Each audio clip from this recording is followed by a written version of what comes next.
Bueno, vamos por partes. O primeiro de todo que vimos aquí a facer política, non a facer técnico. Non somos técnicos, facemos política, tomamos decisións. Empezo polo Partido Socialista, porque é paradigmático. Mira, Rubén, eu fixe un exercicio de lerme o voso programa marco para as eleccións municipais do 2023. E sabes que dice sobre a xestión municipal da auga? Que sexa pública. O dice o voso programa marco. Consúltao. Consúltao porque seguramente eu o lin e vos mesmos non. Pero sabes que sucede? Que en Valladolid, donde gobernades vos, co apoio da esquerda rupturista, municipalizastes o servizo. E 5 anos despois, cunha empresa pública, se demostra que o servizo é moitísimo mellor. O fixestes vos, noraboa. O que pedimos é coherencia. O que pedimos é coherencia, porque se no programa marco indicades que vais a municipalizar o servizo e logo chegades aquí e decides o contrario, temos un problema. Xa non o digo por vos, o digo pola veciñanza que vos vota. Porque estou seguro de que se facedes unha consulta ás vosas bases, estou seguro que entrarían dúbidas.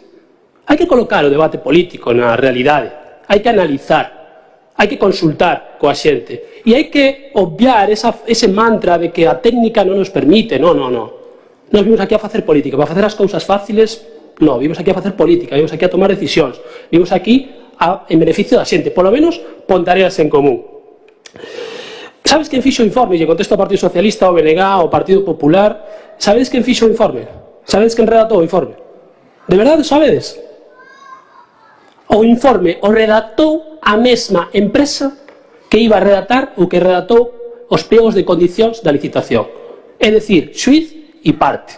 Mira, Miguel, Bloque Nacionalista Galego, se o voso argumentario...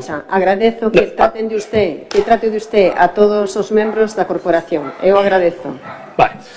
Como outro día lle preguntei a Miguel como quería que tratase, me dixo Miguel, vou a seguir tratándolle como Miguel. Ao Bloque Nacionalista Galego, se o voso argumentario coincide co do Partido Popular, preocuparvos.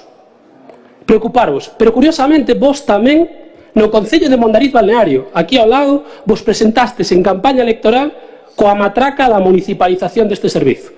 Pero claro, ahora diredes, non, que Mondariz Balneario máis pequeno, sempre tedes unha excusa. E a xente se demostra se é de esquerdas ou de dereita cando goberna. E se gobernamos polo común ou gobernamos polos intereses das multinacionais. Miguel, os investimentos saen cos nosos cartos. Que pasa? Que as empresas son máis listas que a administración pública. As empresas teñen máis capacidade técnica que o que pode ter unha administración pública. Ou de onde saen esos cartos? Esos cartos os poñemos nós. É que isto é sinxelo. É bastante sinxelo.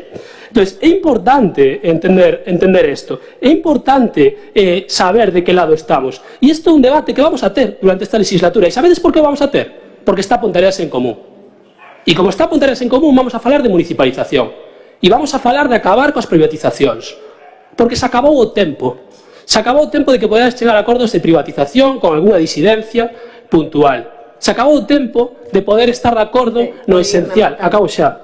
No esencial. Agora chegou o tempo que vamos a falar de política de verdade. E vamos a contrapoñer aquelas políticas neoliberais que enchen os bolsillos dos amigotes da dereita e da ultradereita e vamos a contrapoñer ese modelo con un modelo de xustiza social. E por eso está Pontareas en Común aquí.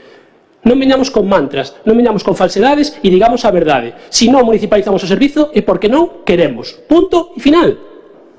Muchas gracias, señor Ucha. Señor Pérez.